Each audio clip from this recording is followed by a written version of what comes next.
All right, welcome to the second installment of the Spring 2017 UC Santa Barbara Distinguished Speaker Series. I'm John Greathouse. You can follow me on Twitter @John Greathouse.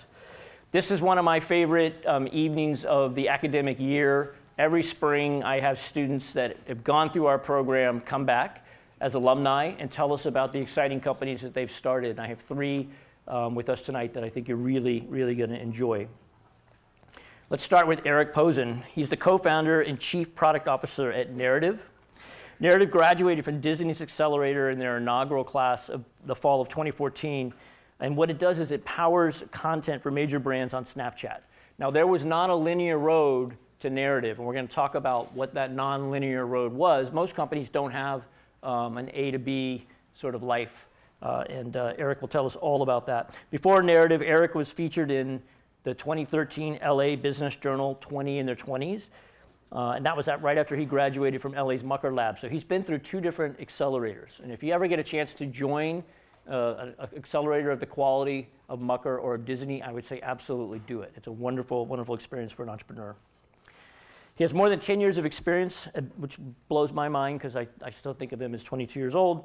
He has more than 10 years of experience building products, and he was recently honored in Forbes 30 Under 30. I had two students in the 2017 Forbes 30 Under 30. Eric was one of them. That's quite an honor to get that kind of national recognition.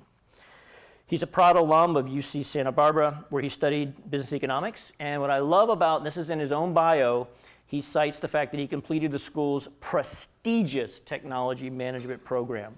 Let's give him a warm welcome.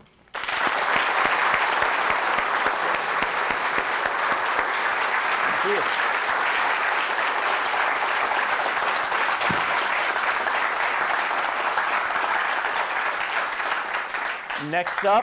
Next up, we have Jeff Overall, founder and CEO of Polar Pro, which I will mess up because I can't get those P's out, but I got it out that time.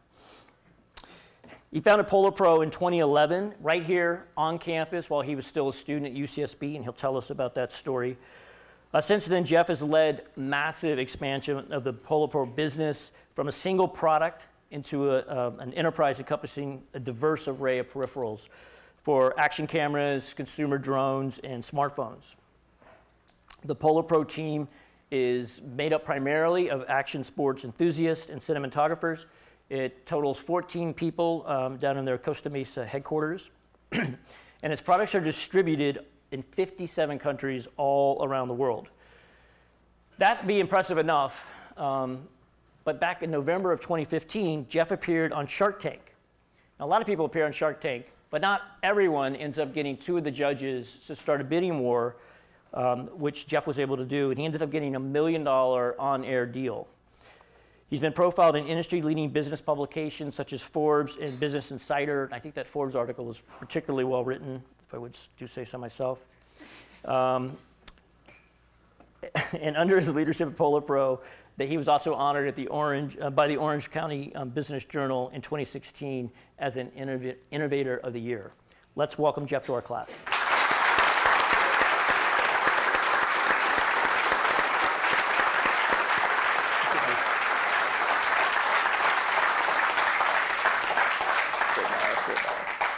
In case you didn't figure it out, I wrote that Forbes article. That's why I made that comment. It wasn't as funny as I thought it might be.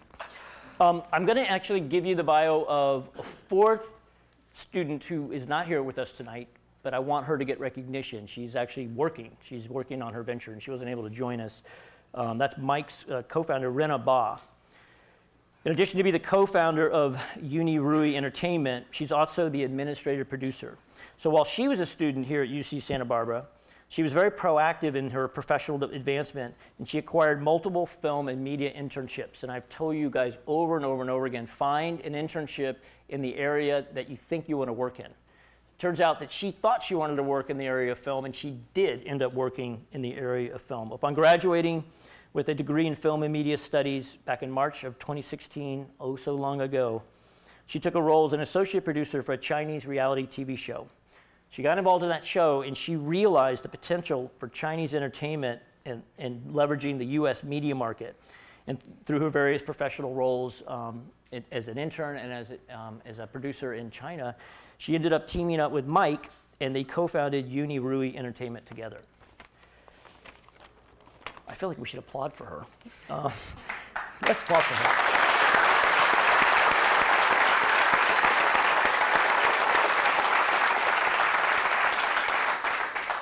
So I'm bummed that she's busy working and we're having fun, but we do have Mike Zhang with us here tonight. So in addition to co-founding UniRui, he's also the Chief Sales and Marketing Officer.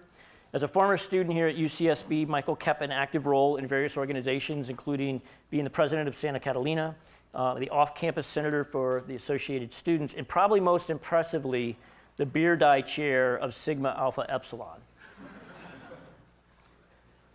He graduated in 2016, as I mentioned, with a degree in statistics, an emphasis in economics, and a certificate from the technology management program. After graduating, and I remember talking to Michael at office hours, he ended up taking a job at Oracle. He took a job as a CX solution and business development representative at Oracle. He stayed there for a short period of time, realized that maybe that wasn't his life's calling, and with Rena and Robert Horry, he ended up co-founding UniRui.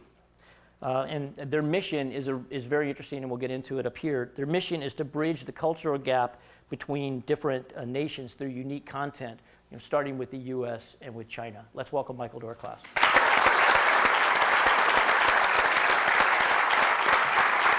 Thank you.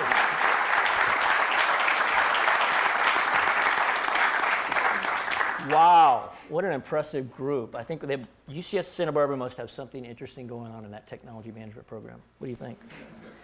And they all took this class, by the way. So they've all sat in your seats, literally. It was required. It was required.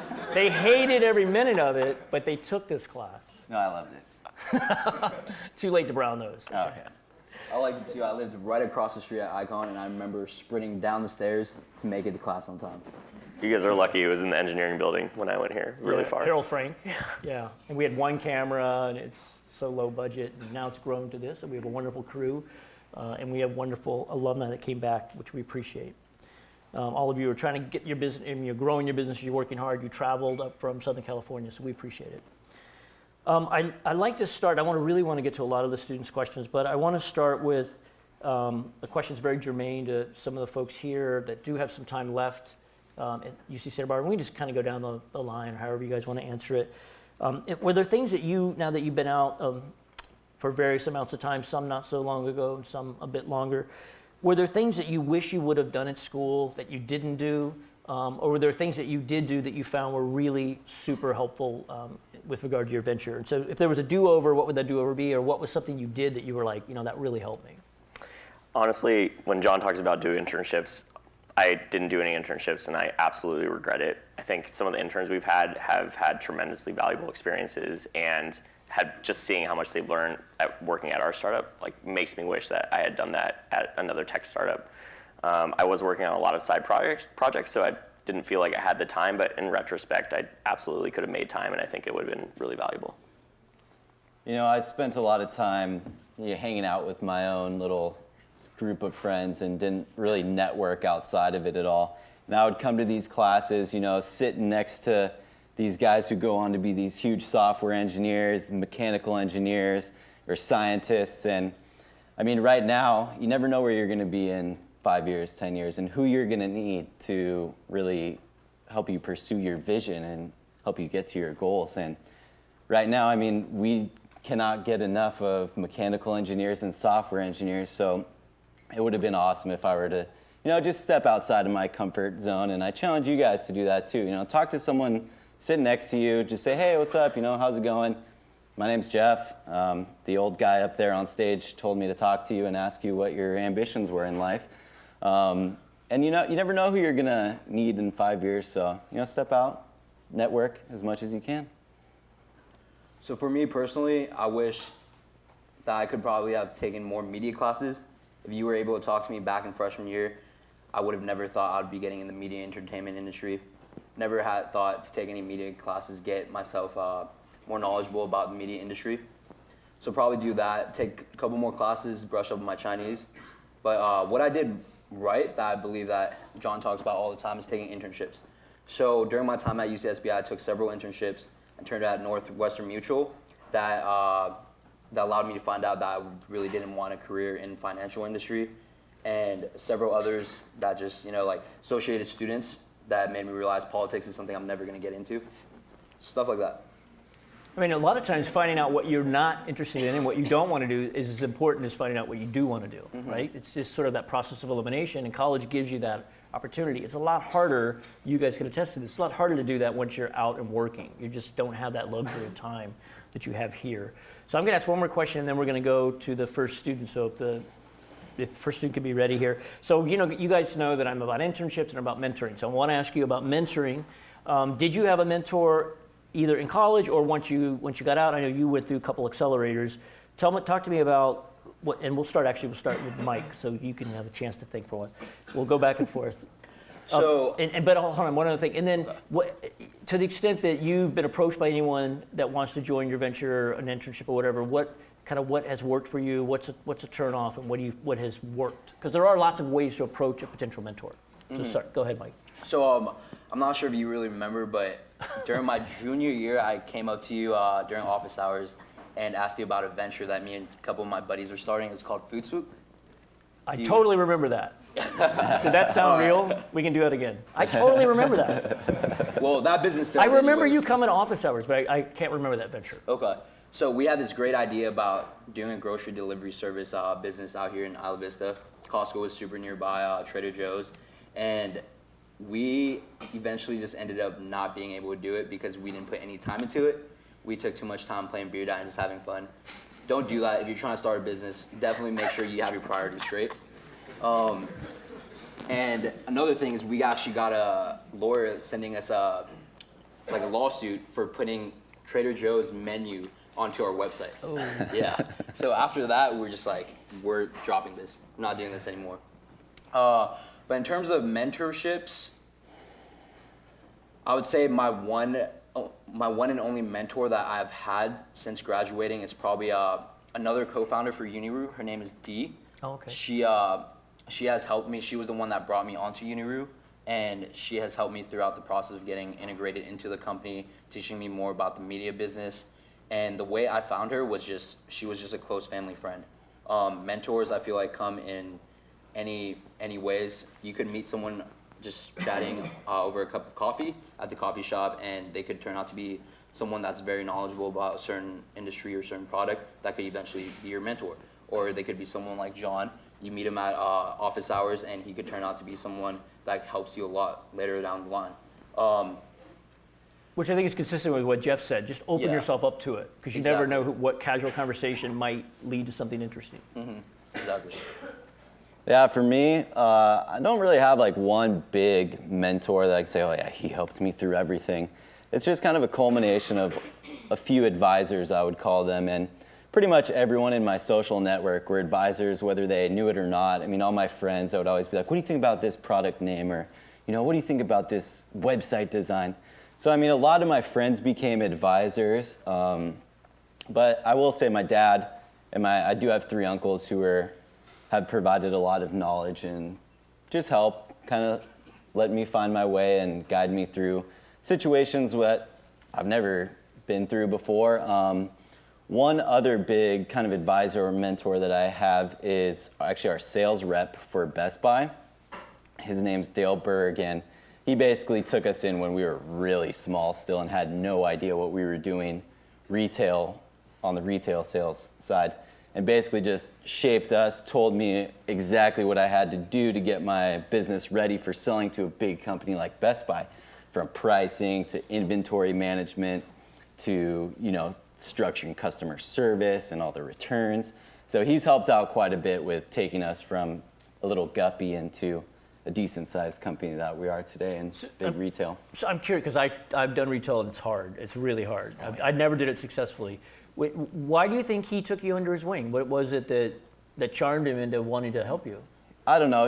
He'll say that because he's a good investor and he spotted my talent. But I mean, I don't know. Maybe he did. He thought, maybe he doesn't have the product right now, which we didn't when I went to him. We were trying to get this crazy expensive extension pole that had a battery built into it into Best Buy. Would have been a horrible move if they brought it in. But he was like, all right, Jeff, let's kind of shape you. He saw the potential. He saw the ambition and the team that I was working with and what we were doing. And he also saw kind of my willingness to try new things, try different things. And I think that's why he kind of took us in and stuck with us for 3 years before he got his first commission check. That's awesome. So I tried to go to every single EAT that I possibly could, and until they literally told me over email like they needed the room, like stop going, they need the room for other students.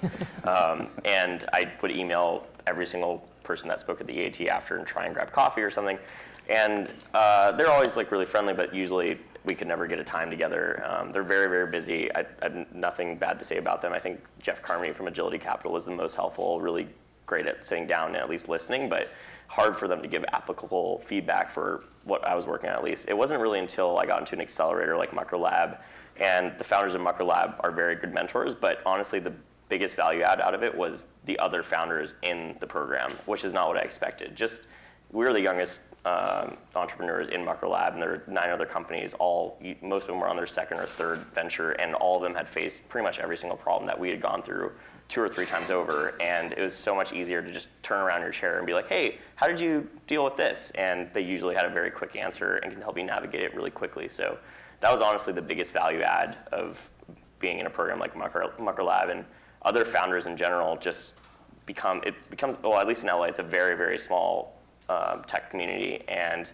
meeting other founders, like you get to know each other very quickly, and it's a very small community, and people are very, very willing to help. So other founders have honestly been more helpful than any other mentor for us. And what's funny is, as you were saying that, one thing that you have in common, you have many things in common. One thing is all of you kept in touch with me to some level. Not, you weren't emailing me every week, but, and then there was an event, the catalyst, like for you, Shark Tank, for you it was 30 of 30, but we had, there was a history. It wasn't like, who is this random person?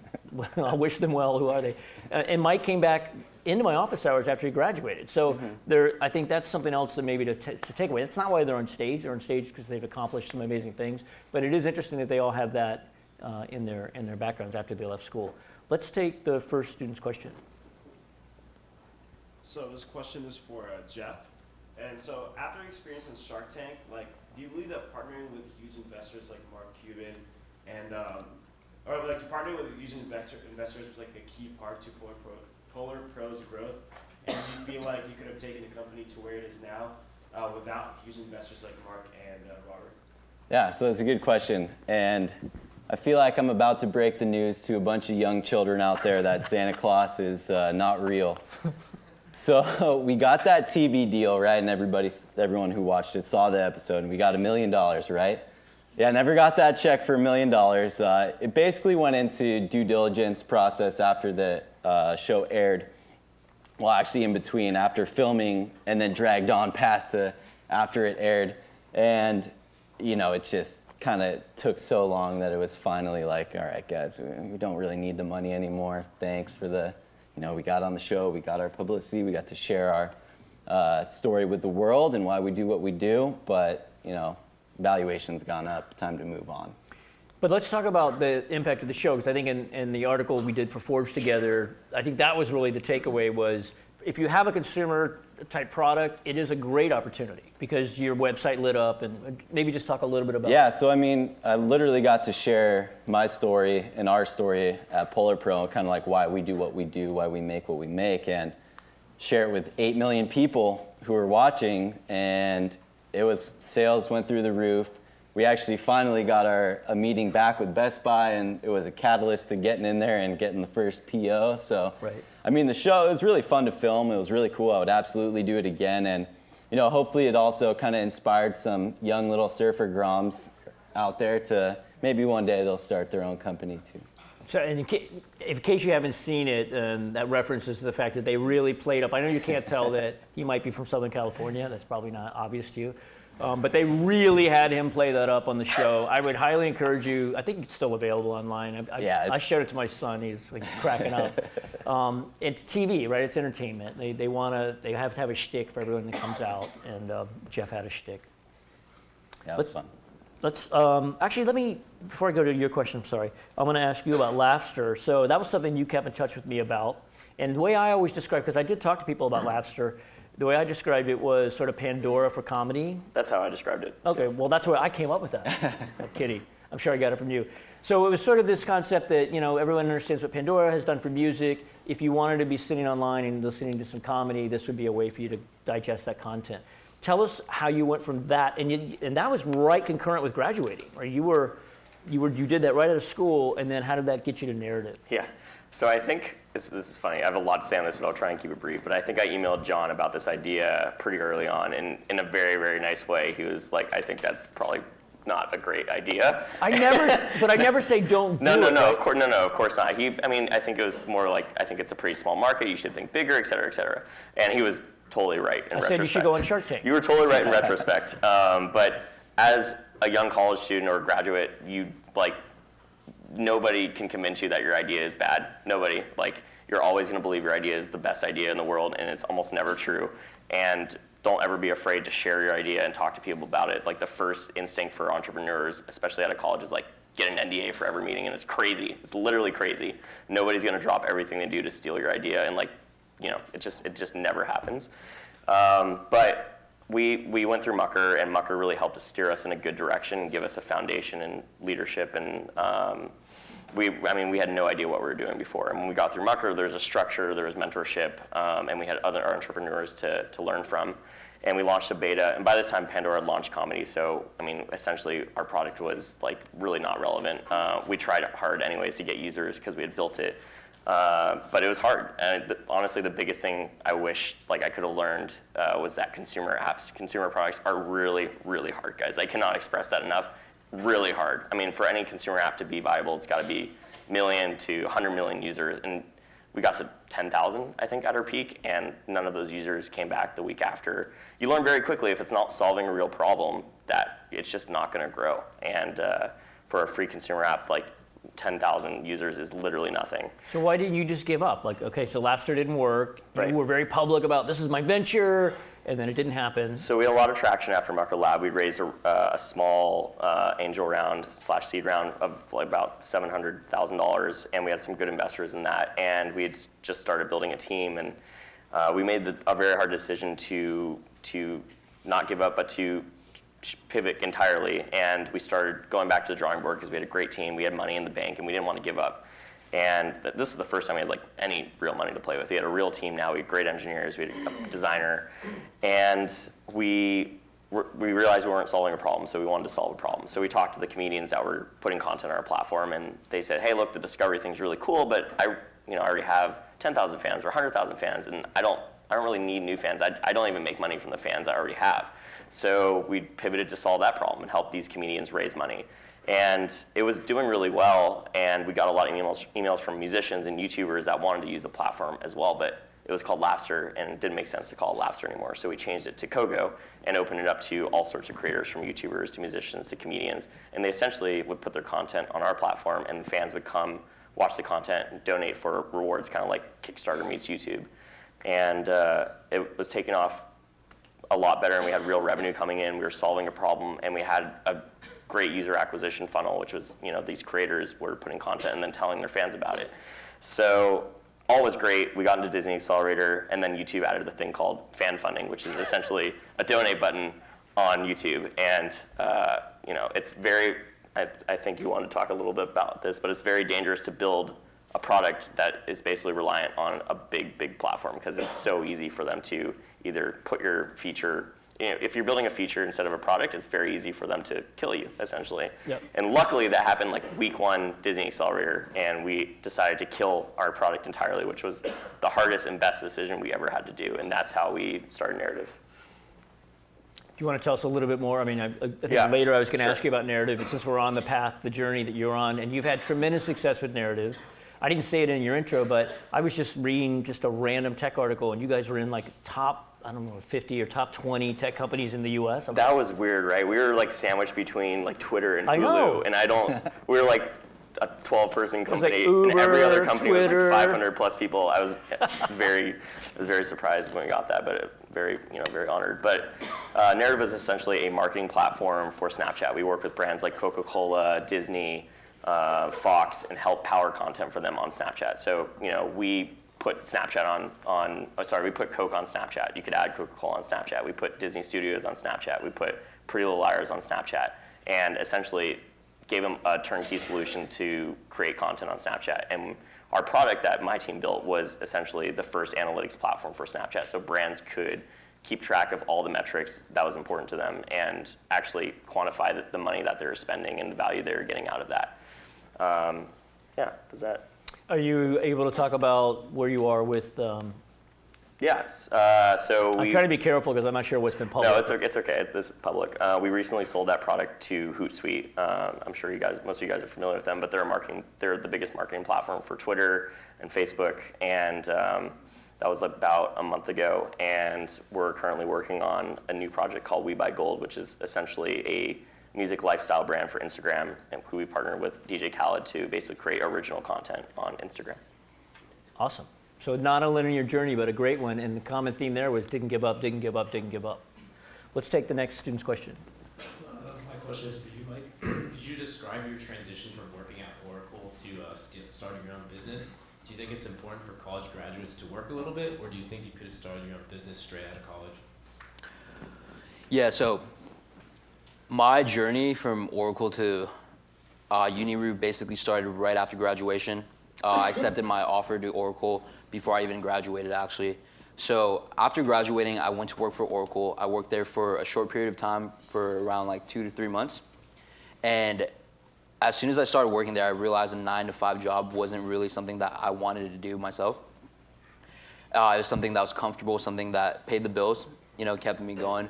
But I knew that I wanted to do something for myself, because I was making a lot of money for Oracle while getting little in return in terms of compensation, how much I was making them per sale, and that wasn't really that didn't sit well with me. So fortunately, I got a call from D, one of our co-founders, who I met through working on a reality TV show during my time in between graduating and working for Oracle. There's about a 1-month period. I flew out to Houston to work with her on another company that she co-founded, which is called OBDA, which is basically starting AAU out in China currently. They're very successful. They just recently acquired a partnership with a very large company that's going to be publicly announced in several weeks.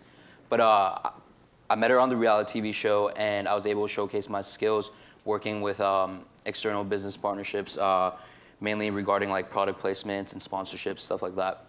And so fast forward a couple months while I was working at Oracle, she called both Rena and I and told us this whole idea about Uniru, about starting an entertainment company that would bridge the gap between cultures in America using resources through our other co-founder, Robert Horry, and her resources in China.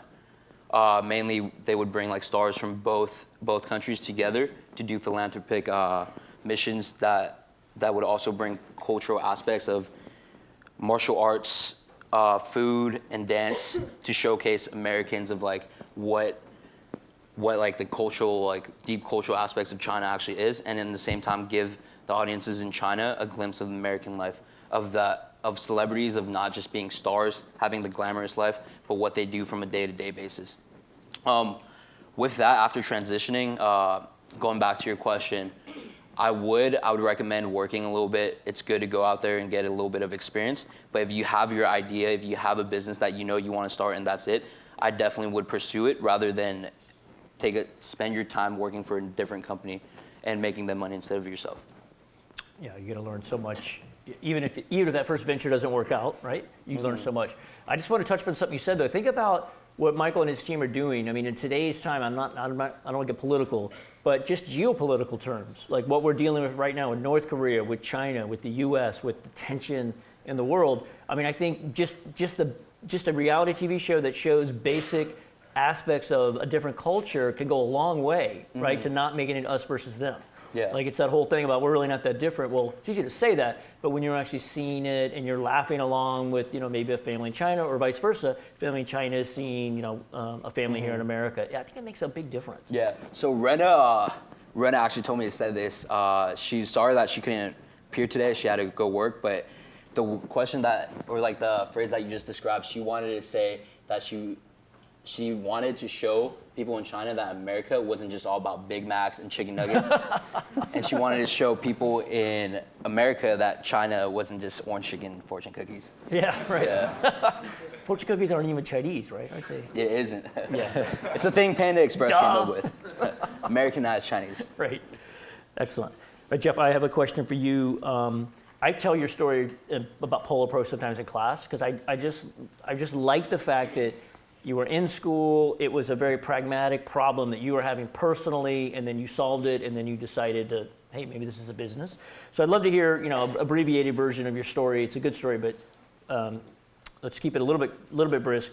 But I'd also like you to add to the story, when did you say to yourself, this is a business? Because you did something pretty bold. Like, you took this thing that wasn't quite really there yet, and you said, I'm not going to get a job, I'm just going to make this happen. All right, so yeah, it all started right over there, 6654 DP.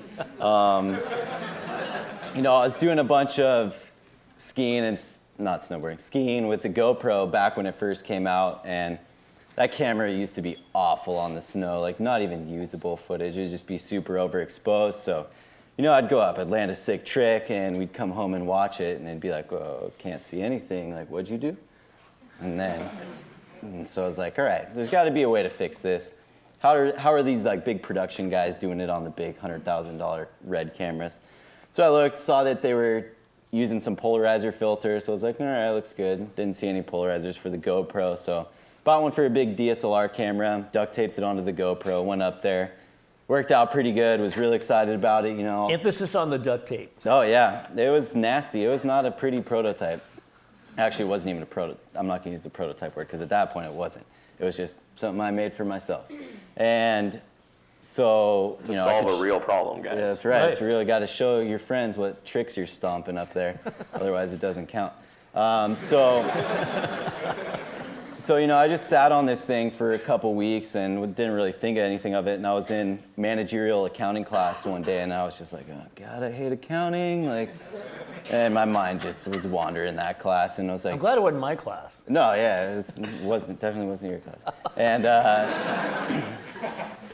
And so, in the middle, I was like, I bet people would pay for this. And then, so I literally stood up in the middle of class, left, rode my bike home, spent the next 72 hours learning how to build a website, building a website, learning how to make this duct tape polarizer look a little more elegant than its current form. Tip, no duct tape. No duct tape, yeah, I gotta make that a little more streamlined. So just started doing it. 72 hours later, had a really ghetto website and a really very rough minimum viable product.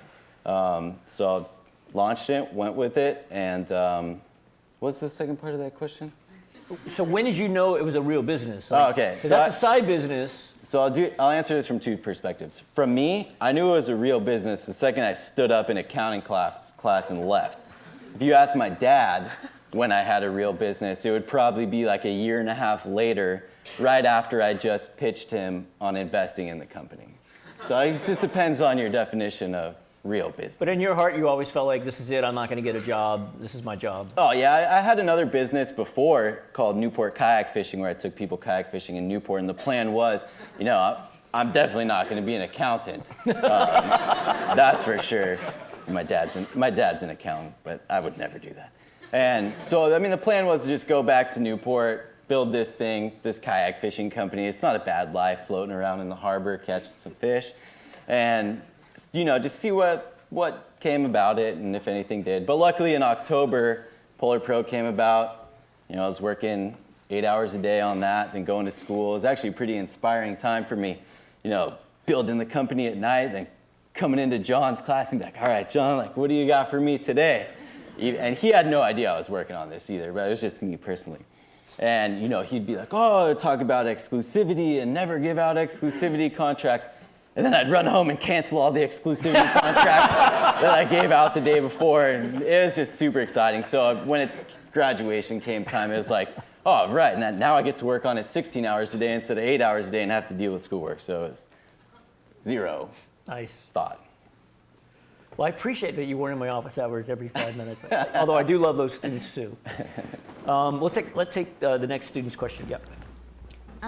It stated that you completed UCSB's technology management program. And Who's the question? Oh, for Eric, sorry. Okay. And I was wondering, what skills and knowledge did you gain from the program? And also, do you think you would still be where you are today if you had not completed the program? That's a great question. Honestly, the biggest and most consistent thing you see across all entrepreneurs is that they just don't give up. And I think that class really set me up to like fail a lot. And it's basically like you learn you're gonna fail over and over again, and you're gonna have to problem solve, and you're gonna have to fix it. And if you don't give up, you can eventually be successful, right? You will fail a lot. You'll make a lot of mistakes. You'll regret a lot of them, and but like you can't go back and change those things. You just have to grow. And I think the classes themselves were the most like applicable classes to anything I do that I took here. I can't.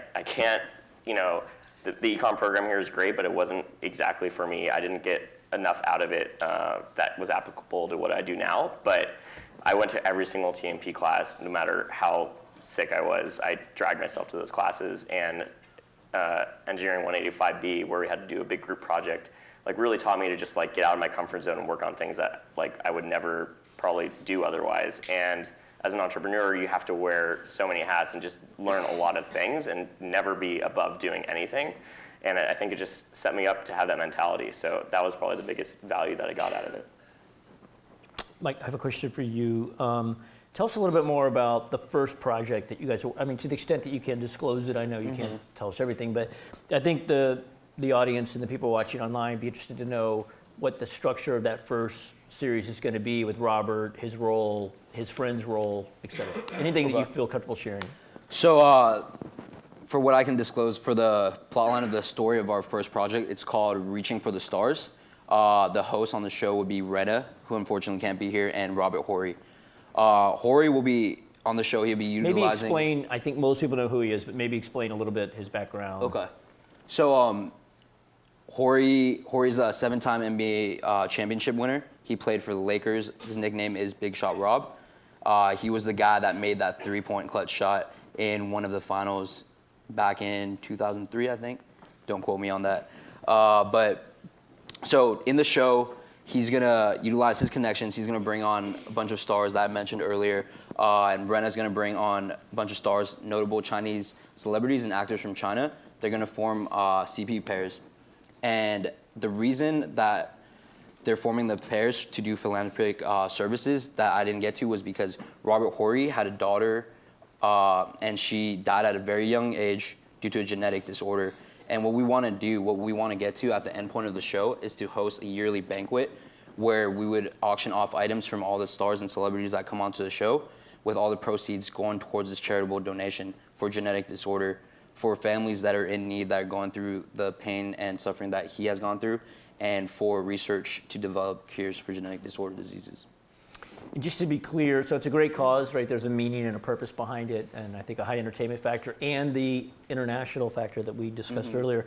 And just to be clear, it's not just the creation of a reality TV show, it's actually a platform upon which other shows will be built that'll have a similar international component to it. Yeah, so we plan on extending our show from just this one show to a platform through IP extension, where eventually we hope to take this show not just from China to America, but different other countries too, representing celebrities from their country, showing their culture to the U.S. and vice versa. What does the company name mean? Is it a meaning in Chinese? It's Uniri, and it's part of Rena's name and her sister's name. Okay. Together. Got it. Very cool. We'll take the next student's question.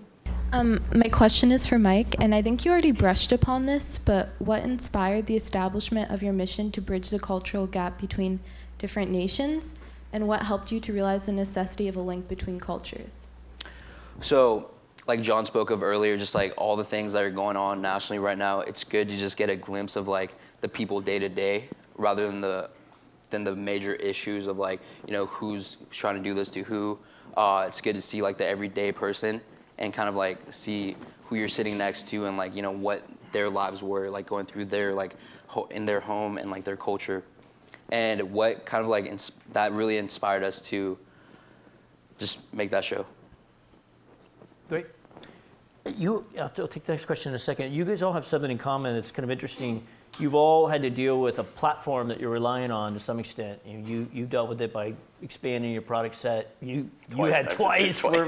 And Mike, you guys will too as well, because you'll have whoever distributes that content. If it becomes on cable, there's going to have to be a relationship with the cable provider. I don't know. We talked a little bit about what you did. You want to explain a little bit with Polar Pro, kind of Originally, it was a GoPro-centric product, and then what happened to cause you to expand that? So, yeah, we originally had one filter for the GoPro camera, and this is about a year after starting the company. Austin, who was about a month on the job, is my VP and kind of right-hand man. We were at a trade show, and this is our first trade show, didn't really know what to expect at all. And a couple GoPro product managers came by, and we were just looking at each other like, oh my God, we're gonna get yelled at for using the GoPro picture or something. And they were like, oh, we really like what you guys are doing here.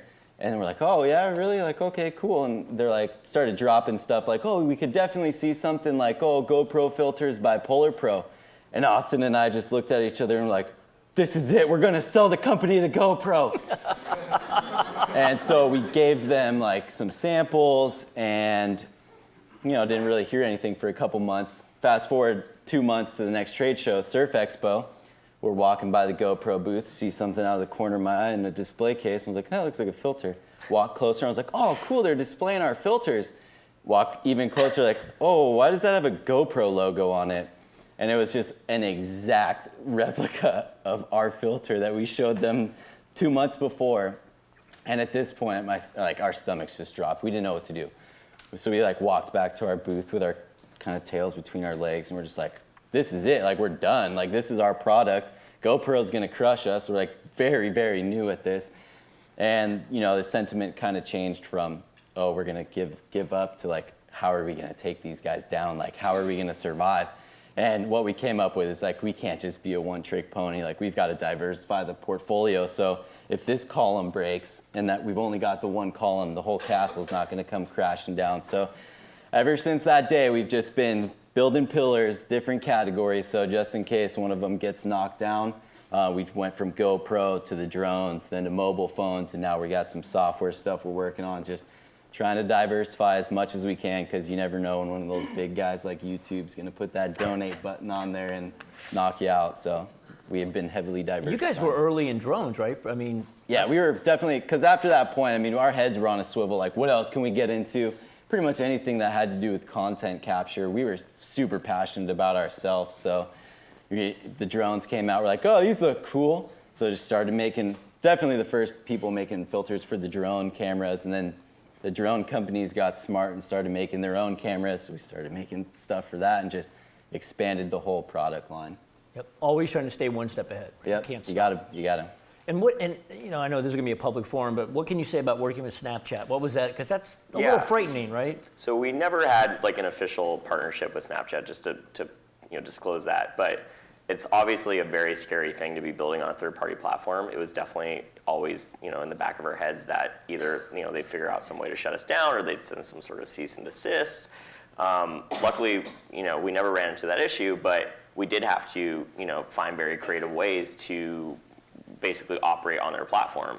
It was definitely a gray area, and we had to be very, very creative about how we got the data for our platform. We discovered a really amazing way to do it that we felt was very safe and friendly to the platform. And there eventually were some pop-up SaaS-based analytics tools for Snapchat that came around a few months after us.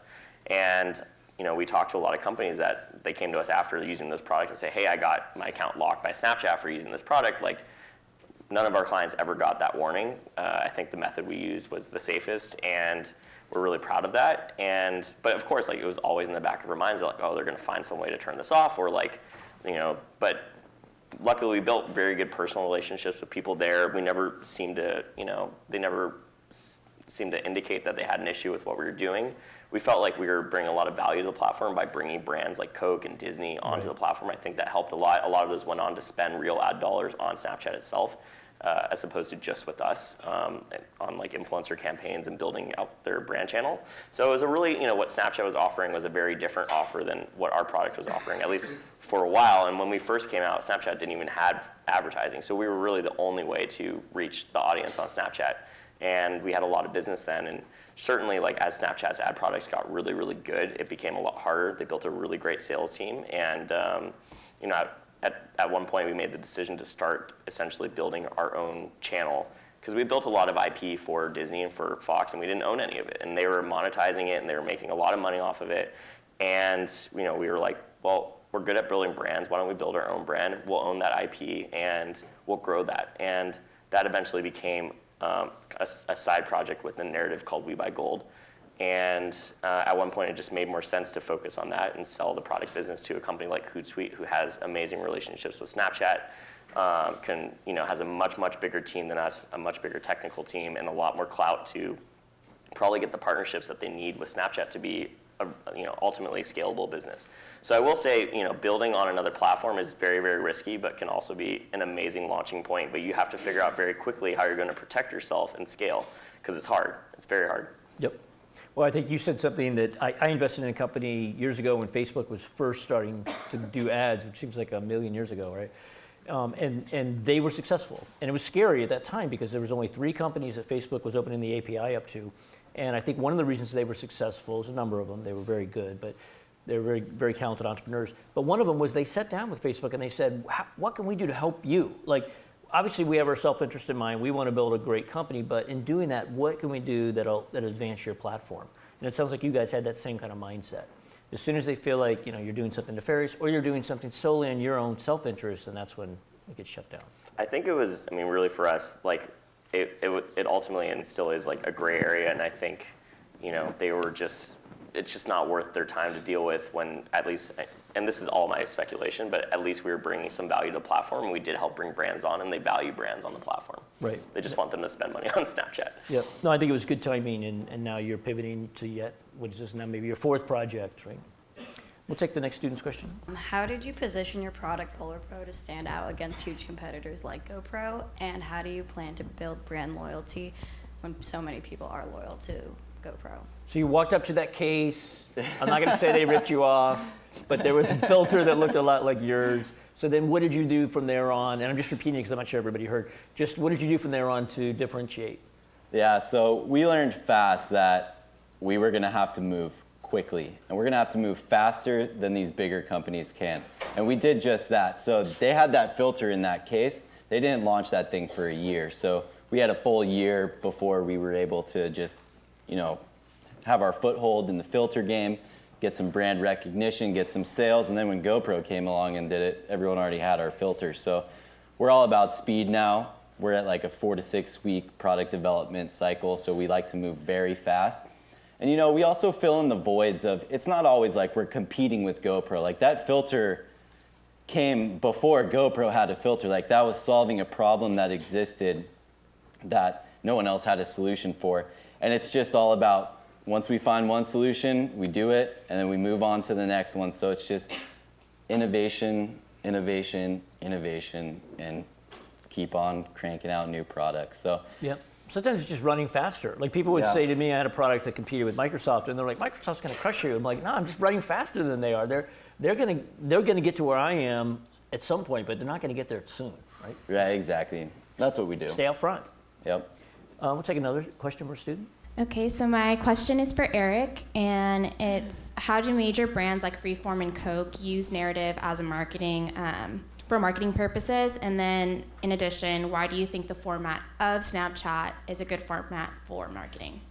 That's a great question. Freeform, who was ABC Family at the time we started working with them, had a very successful show called Pretty Little Liars, and they were killing it on Instagram, killing on Twitter, but they knew their audience was on Snapchat. They knew that was where the majority of their audience was, but they had no way to, first of all, at the time, the number of brands on Snapchat, you could count on 2 hands. It's very small. They had they didn't have the resources, the team to, really focus on it, and focusing on creating Snapchat stories takes a lot more than an intern. It's very easy to cross Instagram posts. But they knew Snapchat was going to be a completely different ballgame, and they had no way to track their data. It's very important to them and their leadership, that they could quantify all marketing spend, right? So our product solved all those issues, which was, one, we would create the content for them via, finding an amazing talent that was a creator on Snapchat who was amazing at creating content, and then we would track all the data with our product and report it back to them and tell them what's working and not working, and also guide them and guide the strategy. So we came up with, for Freeform specifically, we came up with a really amazing format for their show, which is essentially our host, who's called M. Platko, who was at the time when we found him a niche Snapchatter about 3,000 views per snap. And at the time there was Snapchatters like 500,000 views per snap, so it was small. And we worked with, but he was an amazing storyteller. He could draw on Snapchat like Van Gogh style portraits, like amazing talent. And we found out about him through a BuzzFeed article. And we offered him a deal to essentially become like the voice of the account. And he would come up with reactions to the episodes in real time with amazing drawings. And like basically became the host of the account and would react, and like we would live snap for them during the episode in real time. As soon as a moment happened, his reaction would post, and fans were going crazy for it. We used hashtags like PLL reaction to get people to screenshot their favorite snaps and tweet it and post it on Instagram, which helped the virality of it. And the format just blew up, and a lot of TV shows started copying the format. For Marriott, they used it as a way to reach a very, very new audience. Obviously, Marriott's demographic is a little bit older than the Snapchat demographic, but they start marketing to people like 5-10 years out because that's just a very important thing for them to do and reach a young audience, so that after they graduate college and they're going to travel around, they won't think of Marriott as a brand where their parents are just going to go spend the night in Thailand or whatever. So we came up with a strategy, a 3-month-long campaign strategy to essentially grow their account. We worked with 4 different influencers who would go to 4 different countries that their fans would pick where they got to go by screenshotting their favorite snap. So it'd be like, where should I go? Should I go to Rio? Should I go to Montreal, et cetera? And their fans got to choose where to go. We fly them, and then they'd snap on their account for 2 days on an amazing itinerary. And they said, on the 3rd day, this is my final day in Rio. I'm going to be taking over the Marriott account. If you want to see the last day of my adventure, you got to follow Marriott Hotels. And that pushed a lot of people over to Marriott Hotels. And now Marriott Hotels was relevant again to a demographic that would have never cared about Marriott. And they saw their favorite influencers go there. And now it wasn't this hotel that only their parents stayed at. Wow, I'm surprised Marriott was bold enough to do that. It was a very, very large campaign. It really helped us early on. Because obviously their image and their brand is hugely valuable to them, and some of those Snapchat people, They were very selective, of course, and all the brands we worked with were very, very selective about who they wanted to work with, and that's always a process for sure. Right. I think we have time for one more. We've already talked about this a lot, but my question is for Jeff. And I was wondering, how did you think your business would be affected when GoPro released their own line of similar accessories? And after that you saw that they were doing this, did you ever regret not partnering up with them? So let's just do the last part, because we talked about the first part a little bit. Yeah, so we never really had the opportunity to partner with them. So honestly, we probably would have. So back when I was saying that, we looked at each other and we're like, GoPro's gonna buy us. I mean, at that point, we probably would have sold for like $100,000 or $200,000. Like, we weren't worth crap then. And I mean, to look back and think like, oh man, we would have sold for that amount. Like, it's probably good that conversation never happened. I mean, at the time, it was the worst thing that could happen to us, but it turned out to be probably the biggest, like, awesome thing that ever happened to us, is just expanding it. And like I said, product, innovate, make new stuff. But yeah, there was never any partnership offer, or we probably would have been all over it if there was. Let's go with one more. Yeah. All right. This one's for Eric. I see your company Narrative went through the Disney Accelerator. What was your company's biggest takeaway or improvement as a result of the accelerator? Yeah, so when we went through Disney Accelerator as our first class, and it was actually a partnership between Techstars, which is the biggest global accelerator program in the world. They have programs in so many countries and a lot of states, and now a big presence in LA. It was 50-50 Disney Accelerator, 50-50 Disney, 50-50 Techstars. And now Disney Accelerator runs the whole thing on their own, but we're very fortunate to have both sides. And Techstars is very much, tech-focused, investor-focused, very structured, and Disney was very much, about the mentorship and the business development, and they set up a ton of meetings the first couple of weeks. It was actually it was very, very hard to not be distracted, because you had so many meetings. It was like 4 to 6 hours a day, just round robin of meeting the head of ESPN, the head of ABC and ABC Family. It was just so much mentorship and madness, but very, very helpful early on to companies that knew what they were building. But it was hard for us because we had just shut down our product and we're trying to figure out what to build next. We didn't come up with Narrative overnight. So it was actually like, it was a really troubling time for us, really difficult to have those conversations with all these people. We kept getting consistent feedback from the people at Disney. They're like, oh, these guys seem really sharp, but it doesn't seem like they know what they want to do. We're like, yeah, we don't. We don't know what we want to do. Is we probably looked very disorganized, and we were really just trying to just get feedback and figure out what to build. But Techstars is like, go, break things mentality, like get that first cease and desist, rip that up really quickly. And Disney's like, whoa, slow down, get permission. Like very interesting, different sides of things. So I felt very fortunate that we had both sides there. But what we got specifically out of Disney Accelerator that was most valuable was probably getting into brands within Disney that fit really well for narrative very, very quickly, like ABC Family. Couldn't have been a more perfect fit for what we were working on. A lot of the brands within Disney just weren't young enough, like Disney Studios wasn't ready to be on Snapchat at the time, but ABC Family was killing on Instagram and Twitter, and it was just such a perfect fit. And we were a 3-person startup at the time. There's no way we would have gotten the door, at least, and even if we did, it would have probably taken months and months of due diligence and conversations to strike some sort of deal. But because we were in Disney Accelerator, we got that meeting very, very quickly, and we got the deal done like in lightning speed. And I don't think that would have happened. I don't even think they would have taken the meeting with a 3-person startup if we didn't go through Disney Accelerator. So that deal really helped propel our business and get us to the next phase. I mean, just a really good fit with what Disney offers, even Absolutely. though not all their properties. And Disney Studios came, a year later, came back to us and said they were ready for Snapchat because of what we had done with Freeform. And again, even those early conversations were really, really helpful. So the business development alone was just very powerful. I think every business that was successful at Disney Accelerator were the ones that could strike direct deals with Disney. So it was a huge, huge value add. Cool. So I'll end it with giving you guys a chance to promote anything you want. If you're looking for certain hires, if you're looking for interns, if you want to give a plug to We Buy Gold or whatever, go. I do want to plug We Buy Gold. So if you can follow on Instagram, that would be awesome. I hope you guys like it. Feel free to email me directly and give me feedback at eric@webuygold.tv. I'm sorry. Say it again. It's at We Buy Gold. We Buy Gold, all one word. And are you looking to add people or not yet? Or not yet. Our team is pretty much set until our next funding. Okay. But, yeah. Polar Pro.